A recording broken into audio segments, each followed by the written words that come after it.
Welcome back to Comics, the podcast where me and my mom look through our comic book collection, 2 issues per episode, and we're looking at a Marvel Comics, A Merry Christmas X-Men comic, number 143. Where Kitty gets killed. This is where she dies. Guess what just came down the chimney? Merry effing Christmas.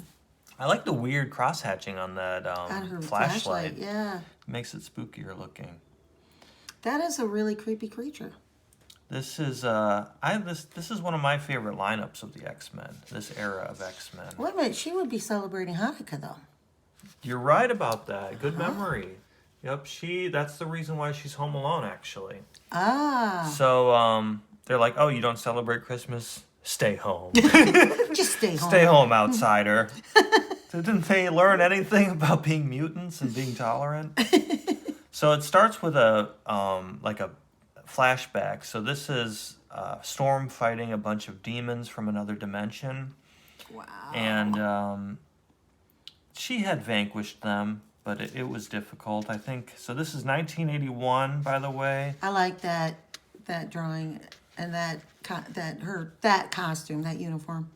Yeah, the demons are kind of goofy looking, though. They're a little goofy, but they're creepy because it really does look like there's just hundreds of them. I like how there's different variations on the ears for some of them, so they're not all just identical. That faceless guy wears monsters. hoops. That guy wears studs. They have fashion in the demon realm. Look how goofy he looks in that close-up. Ooh. I like the reds and the oranges and stuff. The oranges are nice, yeah. So this is a cool layout because we have like the top big long panels and then the bottom shorter panels. I accidentally tried to read it that way when I first, page by page instead of all across. When I first looked at it, these are the Engarai, the elder gods of legend, the ultimate evil. One of their number has attacked the X-Men in the mansion that serves as the mutants' secret headquarters. Below Storm is an ages-old cairn whose malefic power sustains the creature that threatens her friends. And so this is that cairn. And I guess she has to destroy it to vanquish these demons. And it blasts her. She barely recovers. And then she summons some kind of, it says, as if the sun had momentarily touched the earth, raw energy fueled in part by Storm's claustrophobic fear of being buried alive, in part of by an atavistic terror, born of subconscious racial memories of the Engarai, explodes around her, shattering the cairn. At the same instant, the thing spawned by the cairn simply ceases to exist. She has a claustrophobic fear of being buried alive. I just have a regular fear of being buried alive. This is creepy, though. I didn't know they were that small. It's like a whole bunch of the perspective is weird. On when they're in the air, they look a little bit bigger, but they're actually pretty small little guys. Ew. So anyway, that was sort of like a recap of these Engarai demons. Because Storm flies away, shaken to her soul by her narrow escape, Storm soars wearily home. So that was in X-Men 96, and so we're in 143. That was quite a while ago, I guess. And as Professor Xavier, the X-Men's founder and mentor, telepathically assures her that the battle is over, the victory won. Months pass, and nature begins to heal the terrible wounds inflicted by that brief, fierce combat. The X-Men move on to new challenges, new foes. They know triumph and tragedy. I feel like this exposition is really similar to the Thanksgiving X-Men issue that we did. Yeah. New sorrows and new joys await them. It's just such a broad way of stating things.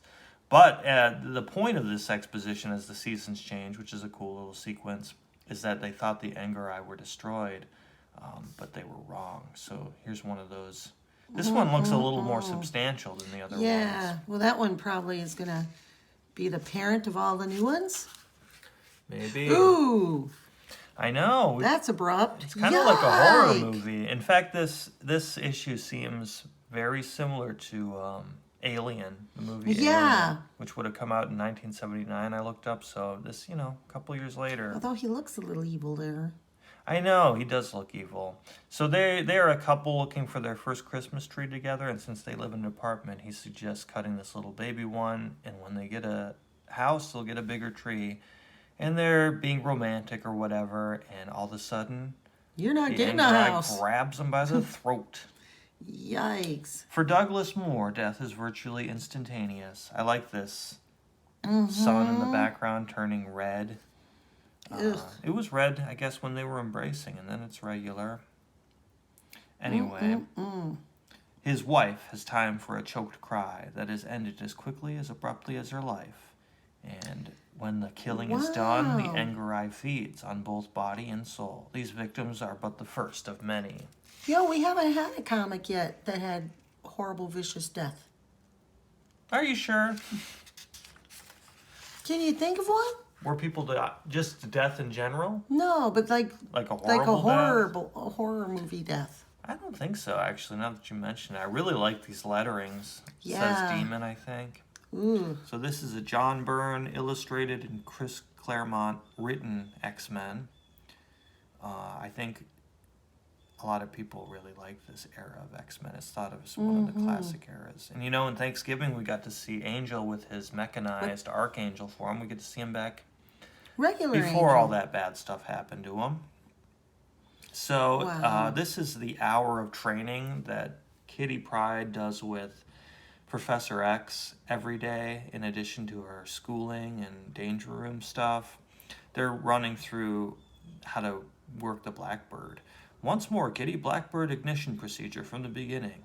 Sigh, master switch on, brakes locked, throttles to... Professor, the car is ready, it's getting late. So Angel interrupts this training session and says, don't worry about how hard it is, we all went through this. Everybody had to learn how to run a stealth jet. It's just part of the curriculum here. She's like, oh, hum.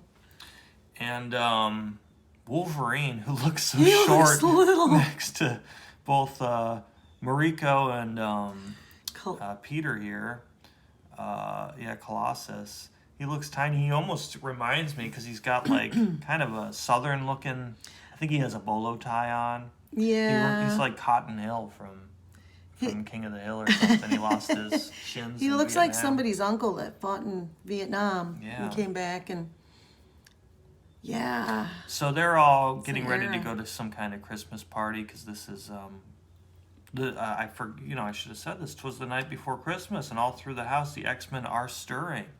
So they're recovering from a recent battle with the new Brotherhood of Evil Mutants in Washington, D.C. That was like the most recent thing last issue that had happened to them. So a weird thing happens where Wolverine is like, Professor X, I'd like you to meet Mariko Yoshida. This is my lady, he says. Professor, I'd like to introduce my lady, Charles Xavier, Mariko Yoshida. And so they exchange pleasantries, and Nightcrawler comes down from the ceiling and with his mistletoe here, and Wolverine gets extremely jealous. Nightcrawler-san? Back off, elf. What do you think you're doing? Mariko's my lady. And he takes a swing at him with his dang claws out. Like, that could kill him. If he just Yeah, didn't that's true. Yeah. react in time. Retractable adamantium claws flash from the backs of Wolverine's hands, and only Nightcrawler's ability to teleport saves him from some nasty wounds. Instantly reacting with the speed that belies his massive form, Peter Rasputin shifts to the armored form of Colossus and... Let go of me, you tin-plated lummox. Wolverine was really rough around the edges. I know that, it's easy to forget that in his more modern depictions, Yeah. but he was dysfunctional. He was hard to be around. Mm-hmm. And he wore bolo ties. It's one of the worst things about him. He's so short and he'd weigh a lot with He's weight dense. of With all that metal on his bones, no wonder he's grumpy.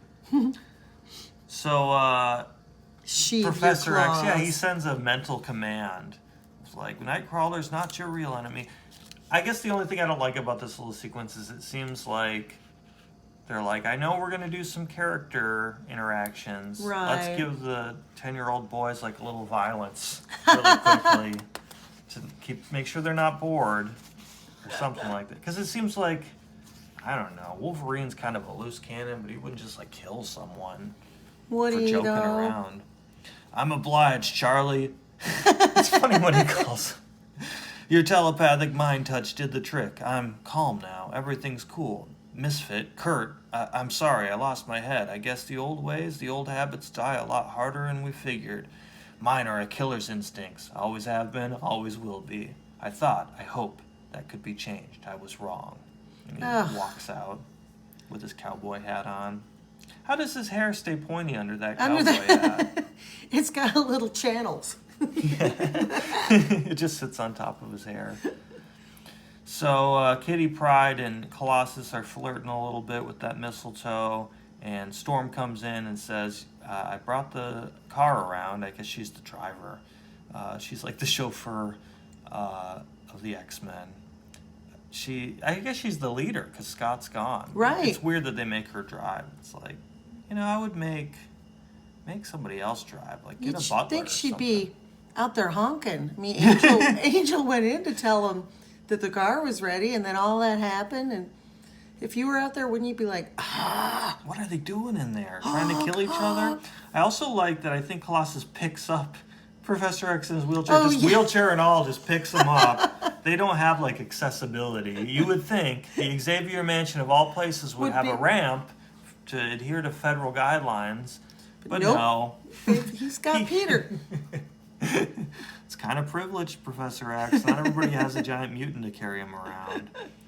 So they're going to some kind of function here, and Angel has his own plans with Candy Southern, which is a person's name, I guess. My lady, Candy Southern.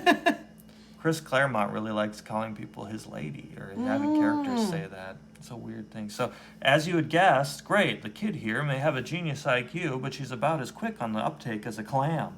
I've never spent Hanukkah away from home before. I wonder how Mom and Dad are doing. I know, I'll call them. It's funny, sometimes I don't miss them at all, sometimes I do. No answer. The phone. So she intercepts a call for Cyclops meant for Professor X. She's like, oh, do you remember me? I'm Kitty Pryde. And she's like, of course I remember. It was back in issue 138. And he meant to contact Professor X, and she's like, I'll leave you a message. And they get to tell us, this is kind of just like a little B story. Cyclops gets like 3 whole panels in this whole thing. But he had recently quit the X-Men because Jean Grey died in the Dark Phoenix saga, and he couldn't stand to be part of the team after that, understandably. So he's down in Shark Bay. He's in the Florida seacoast town of Shark Bay, and he's inquired about joining the crew of a boat. He's looking for Lee Forrester, captain of the Arcadia. I was told he was hiring a crew. And she says, I'm Lee Forrester. Elites is to my relatives. I think I'm saying that right. And you heard right. You're a girl. Care to try again, sport? I'm sorry. Apology accepted. Scott Summers. Come on aboard, Scott. We'll split a pot of coffee and talk. So, I don't know. He's doing some soul searching. He's like, I always wanted to join the crew of a boat. Any boat. I don't care what we're doing out there. I think it's kind of cool, the black mask. That's reminiscent of the old school Marvel X-Men costumes of like the original crew. I like that. But of course they've got to have those baggy pirate-looking boots, the cuffed boots. I don't know. Yeah. So she's like, I'm gonna go, kill some time in the danger room, and since I'm the only one home, I'm gonna put it on the primary cycle gymnasium time cycle of 60 minutes, as you do, because you don't want like a cannon to shoot at you. It's the That would be cool to have, though, wouldn't it? You could set it up. A combat workout. Yeah, you could set it up to do like a whole haunted house kind of theme for your friends, sweet. And then it's kind of like the holodeck. It is kind of like, yeah. It's like, I think some of the newer versions of the Danger Room are more holographic. Like they have actual, like, oh, it's a version of Magneto we have to fight. Yeah. Where you can actually get hurt. So she's doing her pommel horse and what are the parallel bars, I think? Is that what that is? Mm-hmm. And it mentions that she's only 13 years old in this. So I was trying to think of what I was like when I was 13. I don't think I could have beat this alien. I still don't think I could beat him. No. So she hears the intruder zone 4 alert. Uh-oh. Aurora's attic, she thinks. And she starts shifting through the walls. And this is something I had forgotten about Kitty Pryde. Not only can she transfer her matter through solid walls and floors and everything, she can step on molecules of air and kind of walk in the sky. She can't fly, but she can walk as if she's walking upstairs or through the sky. I think that's what she's doing to go through the floors, because she's not even using the staircase until she gets to the end. That's weird. So she goes to Storm's attic, and the window looks broken, and all the cold, snowy air's killing all the plants. And she's like, well, it wouldn't kill them that fast, so there must be something up here. And she steps in this goo. Oh, no. Ooh. And is confronted by that demon creature, and that's a really cool reveal. And it's huge. I like the green on the letters. Yeah. That's a cool choice with that purple backdrop. So it takes a swing at her, and of course she can phase through it, but it just rips through the floor. So she phases through the floor, and it just rips through all the wood to follow her. You think that Charles would know that? There'd be some sort of an alarm? Well, yeah, you think he'd be able to get it from remotely from his car. He's yeah. We better turn around. Somebody's breaking the floor open. Wow. Cripes, that thing is as strong as it is ugly, and its claws are as razor sharp as Wolverine's. It's obvious what it's after. Me. I don't want to think about why, but where did it come from? What the blazes is it? What's it doing here? It's very much like a horror movie. This is the part that reminds me of Alien, where you have a female protagonist fighting by themselves against a big, unkillable creature. And I love this cross-section where you get the wall, and she's phasing through it, and he's just bursting through all of them. It makes it look like the set of a play or something. It's cool. So she's like, well, he's pretty smart and he's fast, but if I act like I'm going downstairs but phase into this storage room, maybe I can lose him. But it doesn't work. No. She goes to reach for the phone to call for help. She's going to call on the Rolls' car phone. And he's got a Rolls Royce. And he bursts through the door. The demon times its attack perfectly, smashing through the door behind her before Sprite can move, much less escape. Its claws rip through her. She screams, but does not die. I felt that. I managed to phase the instant before it hit me, but its attack still hurt. I've never felt such agony. Ooh. My right arm's numb, frozen, useless. So yeah, it can still damage her. Even though that would kind of end the fight if she just phased through every attack. Right. But that doesn't help her in this case. Jeez. Yeah, it's not good. So back in the other episode or issue that Storm fought these guys in, she wasn't part of the team that fought them? Because you think she would remember them. Yeah, that would have, if that was, 98 or something issue, something like that. That was quite a while ago, and it's implied that she's relatively new throughout this issue. I think this might be one of the first, don't quote me on it, but it might be one of the first, emphasized stories on her, her own little solo adventure.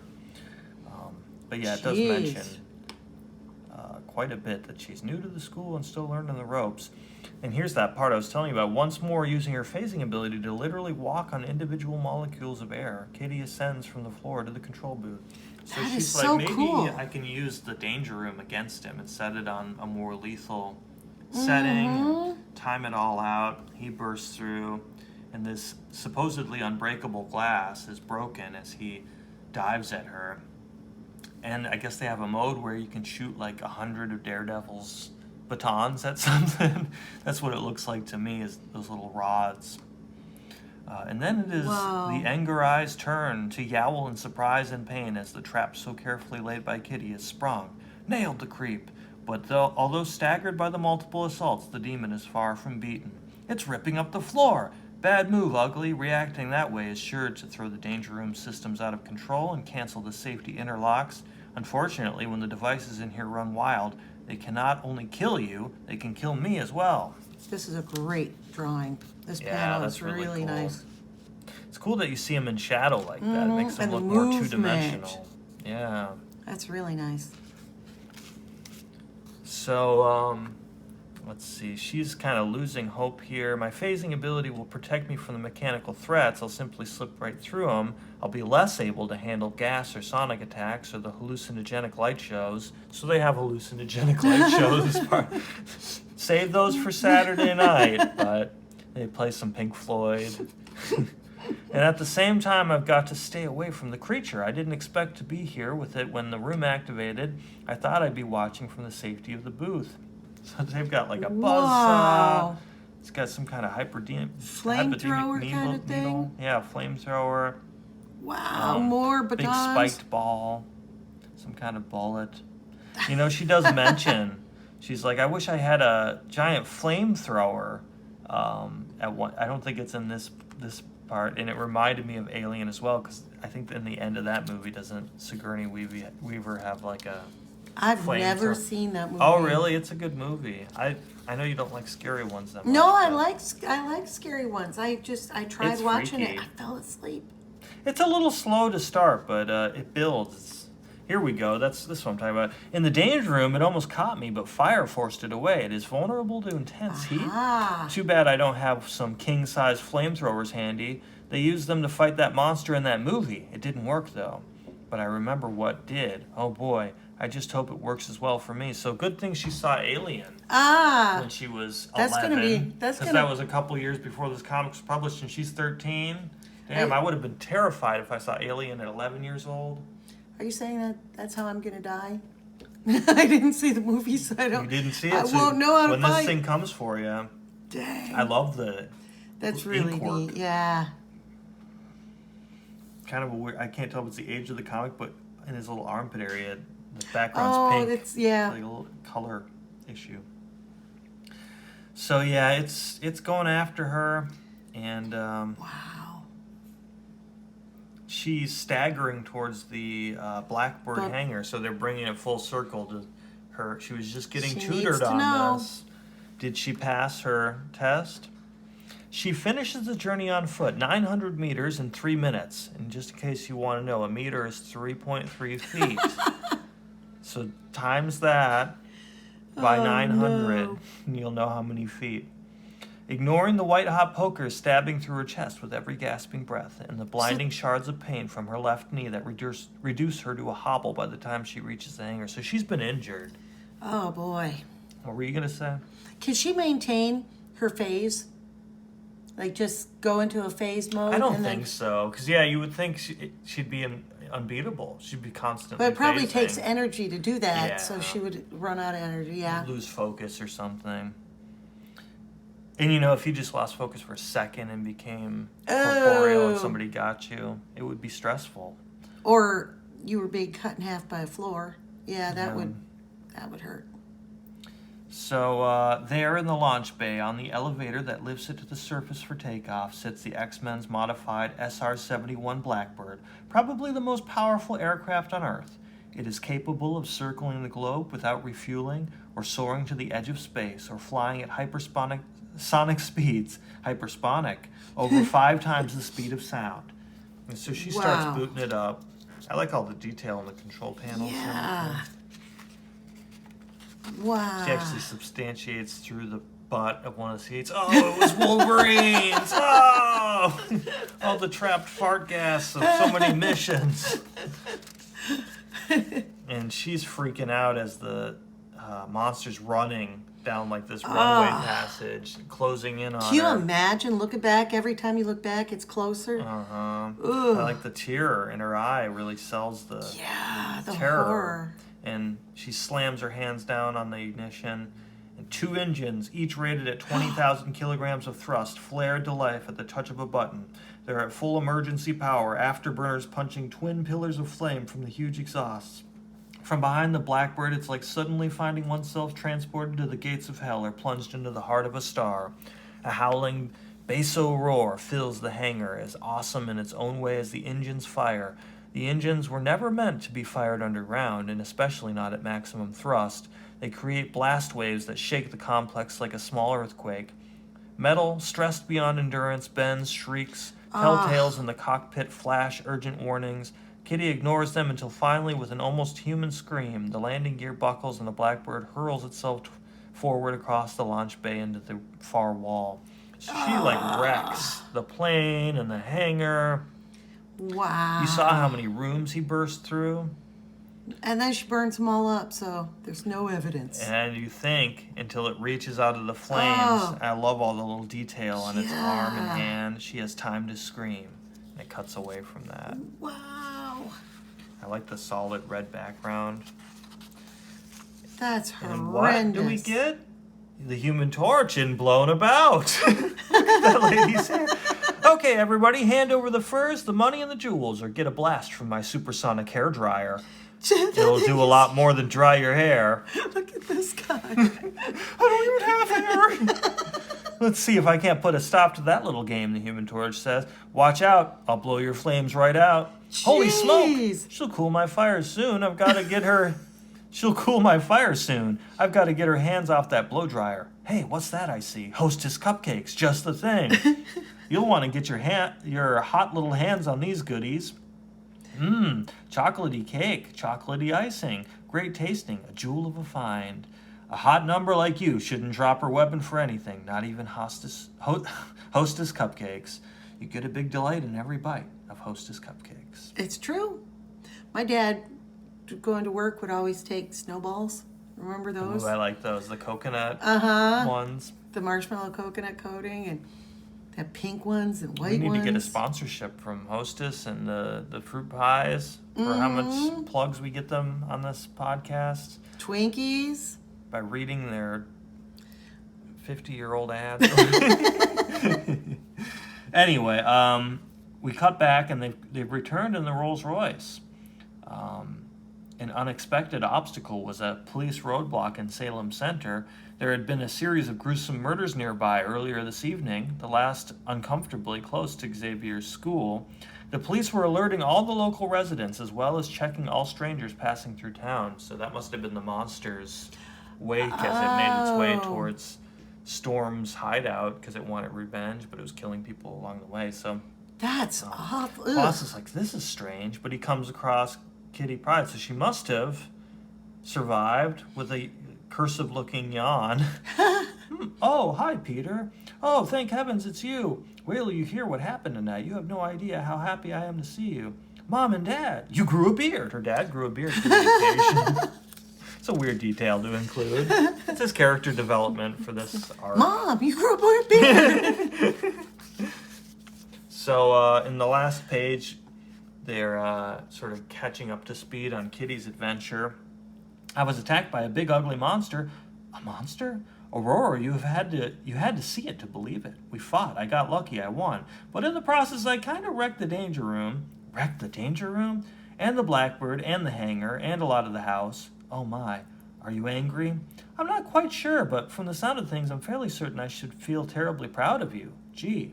It had been the closest of close calls. She was too tired and too scared to phase when the demon reached for her. It could have killed her had it got its hands on her, but it was dying on its feet, its unearthly form crumbling into dust with every step. It tried. It made a supreme effort. It failed. Alone on Christmas Eve, Kitty Pryde underwent a rite of passage, a supreme test of her abilities, her intellect, her courage, herself. She passed. Wow. We have like the ashy outline of the creature when Would we last saw it. Would they? Well, yeah, they have cameras all over that house, and you would think, right? And in the To danger prove room it, to that she prove what wasn't happened. Okay, I had a crazy party. Just for a few hours while you were gone. Yeah, I mean, that's intense. And would Storm have remembered who it was? Right, too bad there wasn't the But you'd think that creature's Charles dead would body. know. Oh, you know, he does mention that as he's entering the house, returning from the party, he's like, there's some kind of evil about the house that inhibits my telepathic abilities. And so he's like, it's infuriating. I remember this feeling before, but I can't pin it down. So there's something about the demon that clouds his abilities. Because, yeah, you would think, he's like, oh, yeah, I remember back in issue 98 we killed these guys. Oh, check that out. How often do you think about the Romans? 132 Roman soldiers. I don't think about the Roman Empire that much. That meme is I don't think it's that accurate to my life. I don't know. I think about them a couple times a week. Yeah, I would say like sometimes I'm like, oh, I remember learning about that comes from Roman culture, you know. Yeah, yeah. I guess teaching English, we talk about rhetoric, and that goes back to ancient Greece and There's Rome. times Roman. Yeah, that's when I think about it. How often do you think about Colibri? We get Superman, We get the Superman. Man of Steel, in a Yule duel. Look at this intense purple. I know. I love how deep the purple is. The Parasite is purple. The Parasite is purple It with, makes him less gross. with green underwear. Well, it And really pops with his that purple. blue stripe is nice too. But yeah, he's intense. Punching him right in the face on Christmas. Punch him in the face. Poor So Superman. Superman 369. March And this looks like it's from 82. 82. This is. So we open up, and we've got our Steve and what is her name? Is it our broadcasters? Lana Lang? Lana, and they are trying to, like, you know, when the producers like stretch out the time, make it last. They're like improvising a little Yeah, bit. they're kind of improvising, and Jimmy and Lois are like, Jimmy's like, oh, nothing worse than having to like make up time, and I don't know. There's probably worse things. Oh, Jimmy, yeah. of all people, Jimmy Olsen, all the crazy Oh. crap that happens to him being friends with Superman. He's like, man, I have to I'm an alien. produce this show. Yeah. He goes, I'm waiting for Superman. I wonder where he is. And then we have Superman, and he's thinking, he's like, Christmas. What a drain it is on me. Maybe if I keep myself super busy, these agonizing holidays will pass so much faster. Dang, he's bummed out. He's got the blues. So he's out, and while they're, you know, just kind of trying to pass time, be witty, he is saving a mother and her baby from a sudden sinkhole that opens up. And he's like, well, lucky that the house didn't fall to pieces.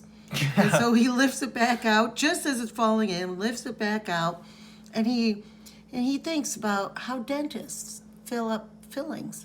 And they have to do a lot of drilling, so he drills down into the magma and creates this chamber where the pressure can force the lava back up, just like a dentist will fill your cavity.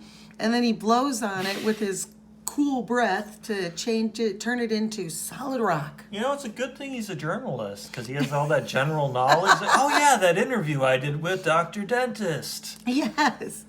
Dr. And Moeller. then he's like, well, now I've got to really hustle, I guess. So he has the task of bringing to the city the big Christmas tree, Metropolis's Christmas tree for the holidays. He goes, after hauling the tree there several years running, I meant to call it quits, as Superman has enough responsibilities to his fellow man this season and every season without taking valuable time out to go on a Christmas tree hunt. I really like the cross-section of the Earth. different It's sections of the Earth. How does he pull out before hitting that magma? He doesn't. I suppose that wouldn't hurt him, right? Yeah, he probably has magma-proof suit, too. You have to in this kind of work.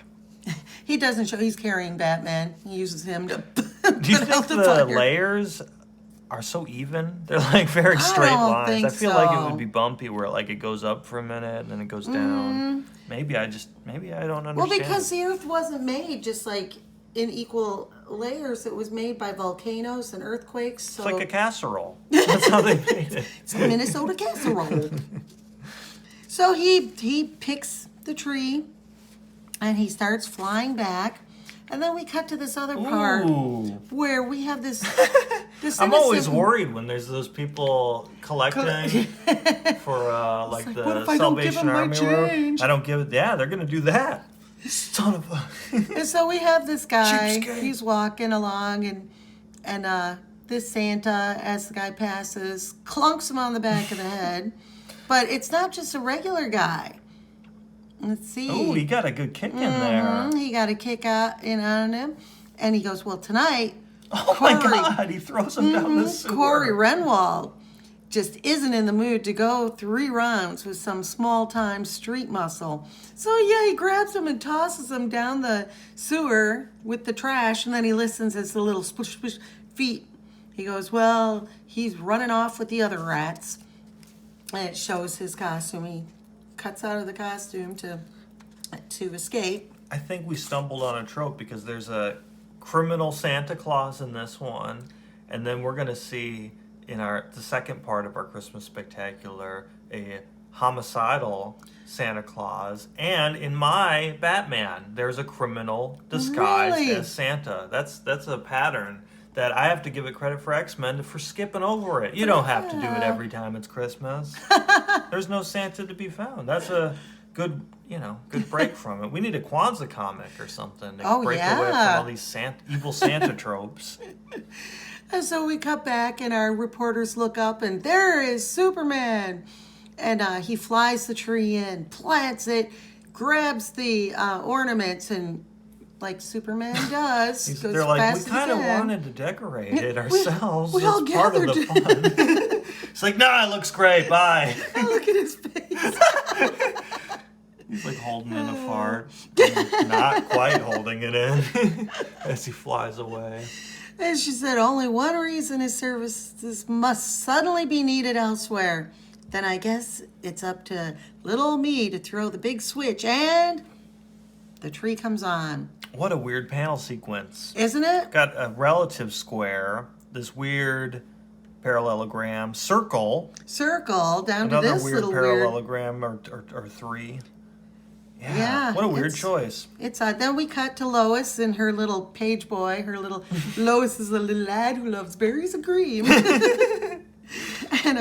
And she goes, just in time to miss the main event as usual. She's on Kent. And let me guess, you've been Christmas shopping, right? You wouldn't believe how overcrowded the stores are, Lois. Why, even the sidewalks are covered with curb-to-wall shoppers. She kind of looks like when they put like a bangs wig on a cat. And, Yes. like, it doesn't sit quite right on her head. It looks a little weird. Yeah, it's better here, definitely. Yeah.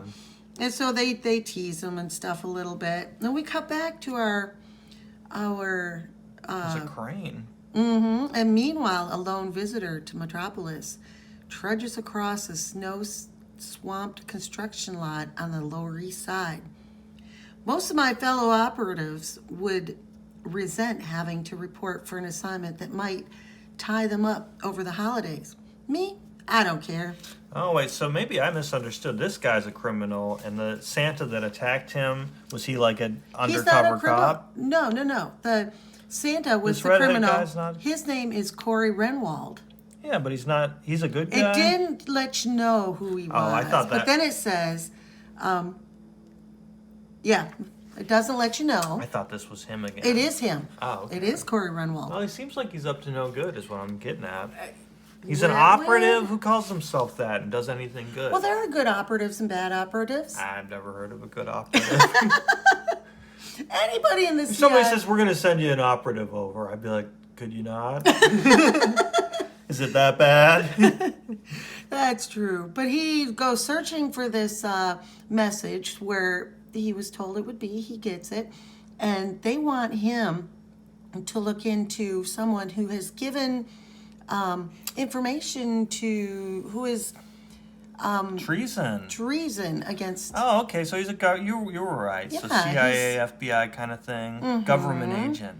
449K. And they want him to check out who this treasonous person is, and it turns out to be Clark Kent. Oh. And he's like, his name is Clark Kent. Clark Kent. And He's then we familiar cut. with Clark Kent. Well, we will see. And then we shift to. I gotta slow down. I'm like Superman, just trying to rush through the holidays. I know. And then we shift to the. What is he doing? He's at his fortress Fortress of of solitude. Solitude. He says, it's at times like this I'm really thankful to have a place to get away from it all. And this hollow beamer given to me by the inhabitants of the planet Rhinar emits a wide span of biosoothing wavelengths to induce relaxation. So he's just floating He's doing there. his binaural beats or whatever. Yes. He's back in the city. I'm constantly being assaulted by the sights and sounds of the season. He's listening to Whether- like pan flute music. Yes. And whether I'm wearing my cape or my glasses with my super senses, there's no escape from the holiday chaos. And he's so relaxed, he doesn't see or notice these little footprints that are a trail of eerily glowing footprints has seethed its way through the swirling Arctic snow. Footprints of the human variety, nevertheless, left behind by a variety of predator, most inhuman. Smallville, my hometown, back then, back there, Christmas was something to cherish and remember. And so he's remembering back with his adopted parents. Little baby super suit. There you go. They may have just been kindly Jonathan and Martha Kent to the rest of Smallville, but they were the most wonderful adopted parents any orphan could ever wish for. He just wore that around the house. Yeah. Get your red boots on. Get your underpants on. Every Christmas, the three of us spent together was a season of pure joy for me. He got his first red sweater, and after all, it was Ma and Pa's unfailing love and guidance and devotion that molded me into the Superman I am today. So he's sad because he doesn't have them anymore. And They died? you know, yeah. Oh my goodness. So, yeah. And that's where the blues come in, I you wonder know. if this is a different continuity, because I remember it being such a big deal in the 90s Death of Superman era that we have issues of, where there's the famous field of, or the famous cover of a cornfield with Pa Kent collapsed having a heart attack, learning of Superman's death, and his mom is crying out. We have that issue, in fact, but so I'm wondering if he thought they were. Is he just? Yeah, it says Jonathan and Martha Kent. Yeah, they had an accident. Yeah, it must be a different change, because I know they've rebooted the continuity, so maybe that in this version they died already. And so he's here thinking, you know, and it's because he's got such great responsibility. He doesn't have family more. He has friends, but, you know, he's just melancholy for the good days. And then he's relaxing, and he says, it's almost as if I can sense Pa Kent sternly staring down at me at this very moment. Probably the result of a guilty conscience for relaxing up here instead of patrolling the world outside. Time to open my eyes and... Great Krypton! No, it can't be! Not you! And then we have our hostess Twinkies. Batman in the Canine Caper. Gotham Arena today, Kennel Club Dog Show. Hey, we were just talking about the dog show. Yeah. From the outside, it appears the Gotham Dog Show is running normally, but inside, the dogs are running wild. Spike, here, boy. Come back, Poopsie. Who names their dog Poopsie? It's got to be that poodle. It's not winning any awards. My ultrasonic dog whistle has every pedigreed pooch in the place following me. Once I've got them where I want them, the owners will pay me a mint to get their precious pets back. It looks like he's got a cigarette. He's smoking. Huffing. It's a vape. Huffing, puffing, and vaping. The show will be a doggone disaster unless I can stop K9. With these Hostess Twinkie cakes, you don't look like the type of dog who wants a bone, K9. Munch on these. Ruff, Twinkies cakes. I can't resist that light golden sponge cake and the luscious cream filling. Just like the dogs couldn't resist your whistle, which I have now. Oh, that was his ultrasonic whistle. Great work, Batman. You saved the show. Just don't ask me to run for dog catcher commissioner. You get a big delight in every bite of Hostess Twinkie cakes. They should have had that. What was that? The dog that wore the trench coat back in the day. Scruff McGruff? Yeah. Like the crime-stopping dog? Yeah, should have had him come in and Yeah. help. But He'll anyway. get the death penalty. So here's Superman floating and relaxing, and you have this guy coming in. And mind if an old friend drops in unexpectedly? Old friend, hardly, Parasite. So he jumps in and grabs him in a wrestling Gets hold. him in the And what he does- Nelson, full Nelson, right? Yeah, he grabs him and starts absorbing his powers. And so he's charging up and Superman is charging down. And and he's trapped. He's like, only one way to get the parasite off my back. And it means I've got to risk expending all the waning energy I have left in one burst of super exertion. And so he like roars up back, grabs him, balls him up, and tosses him. And so we have the parasite in a ball flying through the air over a mile away, I like that. embedding him into this glacier. Oh my God. And so so now he has laser vision or heat vision. And he goes, hopefully the boost of Kryptonian power I managed to siphon off will last me till Christmas if I'm frugal enough. For the present, however, a healthy dose of the heat vision absorbed is called for. And he realizes that while he was absorbing the powers, he picked up on Superman's blues. Oh, he absorbed his Christmas blues. And he says, being an alien from an extinct world, having no family to gather around the home and hearth with over the Christmas holidays, the man from Krypton is in a real blue funk, a deep depression that can't help but handicap him in a crisis. A blue funk. So he takes off with a plan. And we cut back to the next day, and Lois and Clark Kent are shopping. And she goes, I can't believe this is the first year I've ever managed to get all my shopping done in one day. You need any help with those, Clark? I think I can manage, Lois. The office is only a block away. Like, she looks at this guy and says, you need some help, Clark. It looks heavy. Are you okay? Well, that's part of his superpowers, is acting really convincingly derpy. So nobody and suspects clumsy. him, But his super hearing hears a bullet being chambered. And so he's looking around. Lois doesn't even realize. And he's looking so quickly around. And he sees that the target... She's like, no, I noticed. You're jerking your head all around. You think I can't see that? What, am I stupid? You're freaking me out. He goes, this calls for a pinpoint burst of heat vision to jam the rifle's firing mechanism. And he goes, but even before Superman can react in his own defense, this foot does. He comes out of nowhere. And it turns out to be Corey. So an identified third party came to my defense at the last second. And judging by the expert delivery of that kick, he's a pro at putting his foot in other people's mouths. And a magnification of supervision provides even more revealing details. According to his wallet ID, my rescuer is a top-level government agent named Corey Renwald. Very enlightening. I remember helping a younger Agent Renwald on an enemy sabotage case years ago in Smallville, as seen in Superboy number 19. That's probably why she thinks he's so derpy. She's like, what are you staring at? Yeah, that's what she... He's like open mouth, a little drool. She's like, Clark, will you stop staring at whatever it is you're staring at and get the she lead breaks out? Clark into 2 syllables. Clark. Oh, yeah. For emphasis. Crazy. Clarkeen Kent. Clarkington. Oh, my gosh.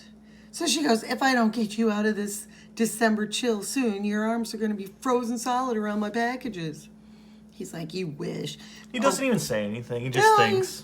And so, yeah, he's thinking Agent Renwald must have been assigned by his agency to track down whatever syndicate members are still at large. So he thinks it's revolving around another case. He doesn't know that he's actually there to try to figure out how he's being treasonous. So that would explain how he arrived on the scene to save Clark Kent's life. Not to mention saving Superman. The trouble of turning the would-be assassin over to the police. Oh, saving Superman the trouble of turning the would-be assassin to the police. Except for one vital detail. Agent Renwald's assignment is you. So he said, I didn't enjoy pulling the rank on the city's local honcho, Inspector Henderson, when I delivered that underworld dog meat to his door. But I couldn't divulge the details of the apprehension. Underworld dog meat. Underworld Sounds dog like meat. a heavy metal band or something. Honcho, you don't hear that term that much anymore. Who's the head honcho around here? Yeah, that's true. Or just to hear honcho. That's without true. head honcho. And so we go. I'm a honcho. I'm a mid-level honcho at Bank of America. This is my baby honcho. So we learn more about Renwald's here in the next page. And, seems like more of a Renwald comic than a Superman comic at times. Kinda. So he makes contact with his contact. He says the rain is bane, falls mainly on the mesa. And the guy replies, except when the north winds blow. Now that we've cleared each other with the proper code phrases, proceed with your report, Renwald. And after the secret agent has detailed the morning's events to a faceless voice from the agency, who responded in the proper manner, 449K. If Kent had been terminated at this juncture, it would have tipped our hand to the enemy. Maybe it's something missing, or maybe it's time some missing gaps were filled in control. I don't like operating in the dark. Agreed. As I said before, Clark Kent has betrayed his country, but not to a foreign power. The enemy Kent has sold out is not of this earth. They are alien beings from some distant planet. No. And so he's given the task to break into Clark Kent's apartment and to find evidence. Intergalactic treason. And so he's thankful that the department has given him this device that unlocks any... This is his disguise? That's his disguise. He's a master. Got your rope here. I'm the rope guy. And so, it's a telephone. It must be Wire or something. Telephone company. So he gets in by saying he's going up to repair something. And he has a device that opens any key anywhere. And so he thinks he's getting in scot-free. But what he doesn't hear is an ultrasonic siren at a frequency level so high pitched. It's that dog show guy again. He's blowing his whistle. Superman! It streams through the air undetected by the rest of the city, meant for one pair of super ears alone. And so he says, let's see now. A pocket-sized tape player for Jimmy, a silk scarf for Lana, a full-length mirror for Steve Lombard. And that still leaves Perry, and he's thinking, he goes, Christmas shopping. Whew, as if I don't already have enough on my mind. I wonder Who buys somebody a full-length mirror? Yeah, but the guy is a egotistical... Oh, I see. You know. He goes, I wonder... And he goes, great Scott, the 3D alarm. There must be a burglar breaking into my apartment. So he uses his vision, and he sees the intruder isn't a burglar at all. I think he did his lashes that day. He's got extensions. But the same government agent who saved Clark Kent's life, Corey Renwald, and he's conducting a professional search of the premises. Then this means it wasn't the syndicate assassin he was tailing yesterday. It was me. So he goes running to change into, or to unchange out of Clark Kent into Superman, and he doesn't realize, I keep forgetting he doesn't have spider senses. Yeah, that is one. He has so many powers, you think he'd have that too, but you're like, no, he's easily surprised. So he's like, odd, I have the strangest feeling again. He looks really? like Yul Brynner. He does. He does. He goes, I'm not alone. Well, fancy meeting you in here, Superman. He turns around. Parasite, he's only half changed.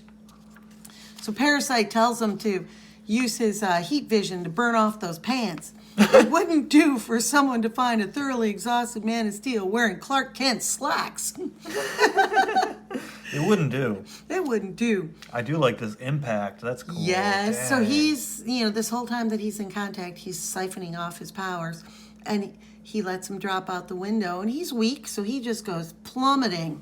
And look at it, how exhausted. That's kind of a scary look for Superman.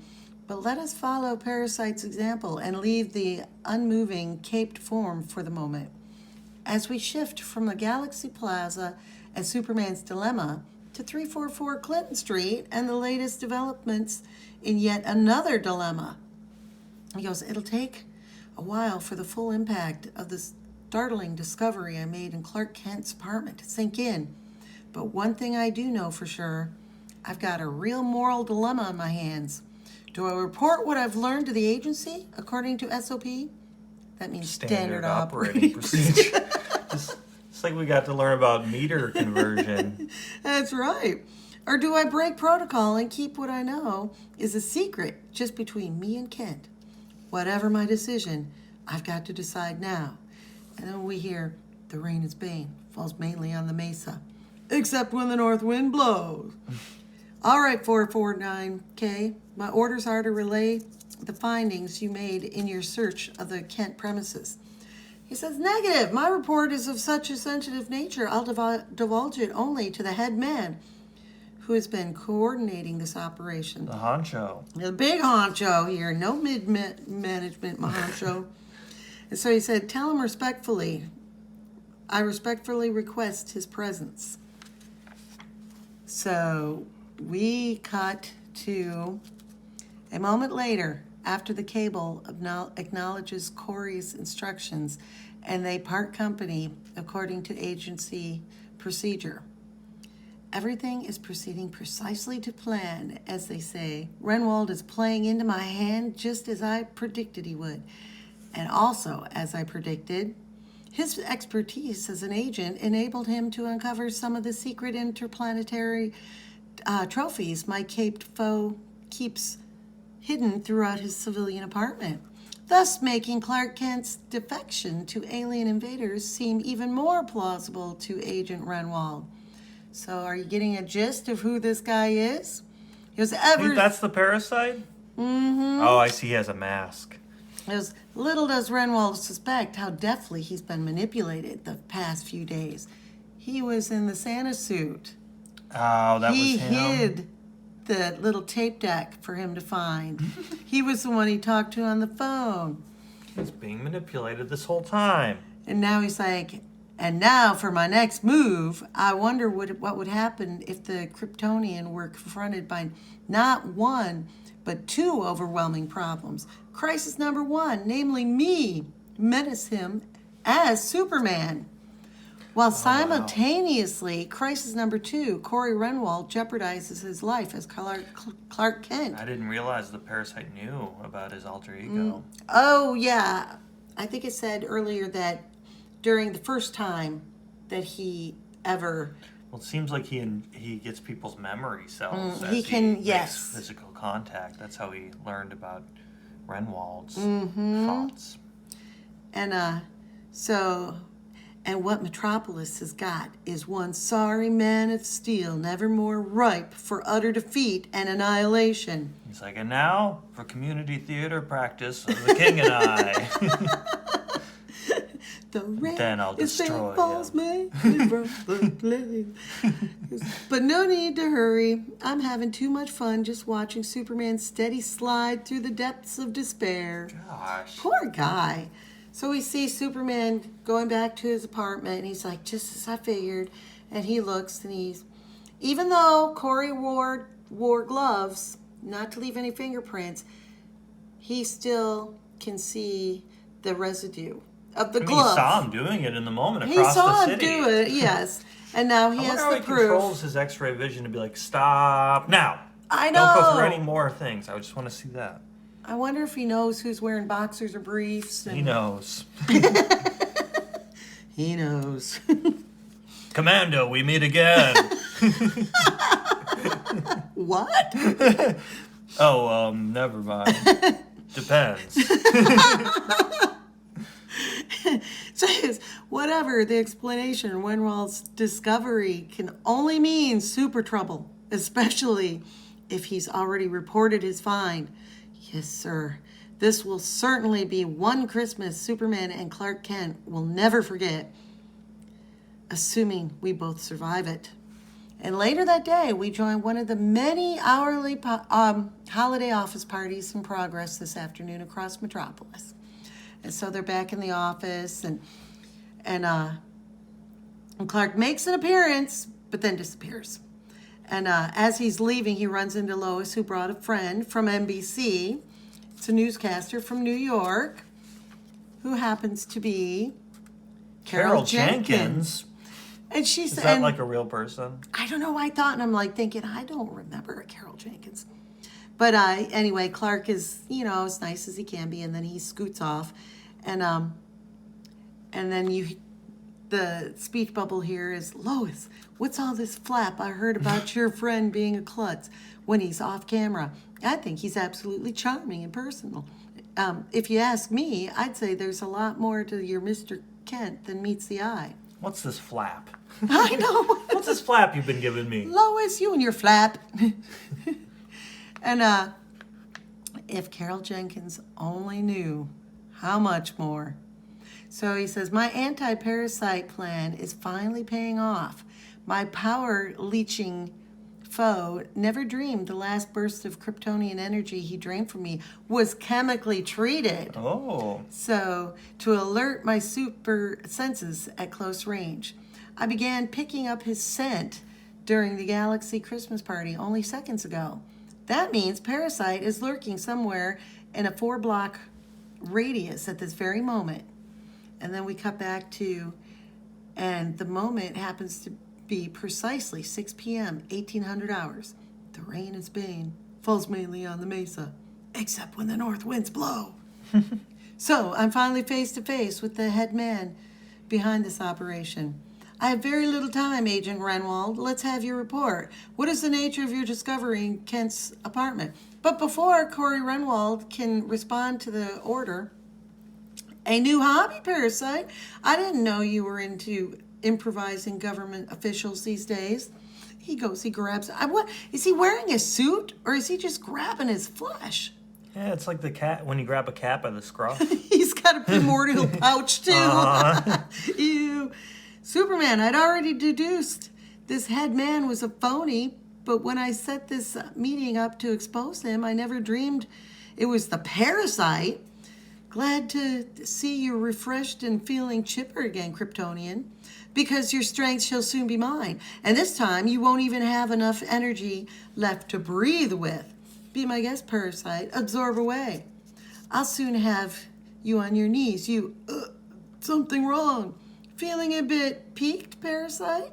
A bit run down, perhaps? The truth is, you don't have the energy left to absorb a single urge from me or anyone else. One thing I've learned about your power hunger, you always come back for more. So after our first encounter, I made sure I'd be ready for your next attack by using myself as the guinea pig in a dangerous experiment at the fortress. Jeez. By deliberately subjecting myself to a low-grade dose of kryptonite radiation that I've diluted with other chemical compounds. The dose wasn't potent enough to rob me of my superpowers. But the green K charge remained in my system until you absorbed it along with the super energy you drained during your second attack. After the absorption, the additional compounds started breaking down as intended, very gradually releasing more and more kryptonite into your system. And since you've been thriving solely on my energy, I knew it wouldn't be long before the green K poisoning would suddenly hit you. Fiendish. Fiendish Superman, using your mortal weakness as a weapon to overcome me. Uh-oh, Superman, you didn't let him. Of course not, Renwald. He's still far from dead. When he wakes up, he'll be safely incarcerated without even enough energy to power a flashlight. That's harsh. Later that evening, a mild-mannered reporter receives an official visit. Your identification seemed in order, Mr. Renwald. How can I be of service to your agency? What I'm about to tell you has nothing to do with the agency, Mr. Kent. It's strictly between the two of us. So he explains, and Corey Renwald finishes his astounding story. You're telling me you were the boy my adopted parents, Jonathan and Martha Kent, told me about? The one they took in for a while years before I came along? Affirmative, Clark. I was a teenage delinquent placed in the Kent's custody for a few months. Yet those months, Oh, wow. under the loving guidance and influence of your wonderful parents, literally turned my life around. By the time I graduated high school, I was completely reformed, ready and anxious to become an honest citizen, dedicated to helping his fellow man. A path that eventually led me to my job as a United States government agent, which brings me to the present and the recent search of your apartment I conducted while I was duped by a master criminal. He goes, here it comes. He's going to tell me how he's figured out I'm Superman. He goes, and when I was told you were a traitor, I knew I was being set up. After all, you were raised by the same Kents who reformed me. As for these outer space trophies uncovered, you've long been known as a close friend of Superman's. And he trusts you to store some of his personal effects here. My guess is Superman uses your apartment as a secret way station between patrols, correct?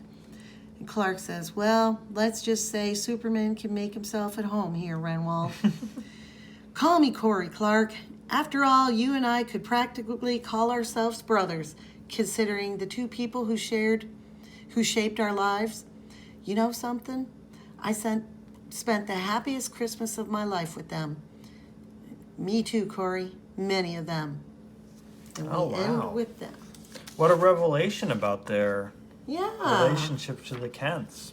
Yeah. So, yeah, I thought I kind of was thinking when Parasite had him in that full Nelson, it was like, geez, how is he going to beat Half this Nelson guy? Maybe he could get out of.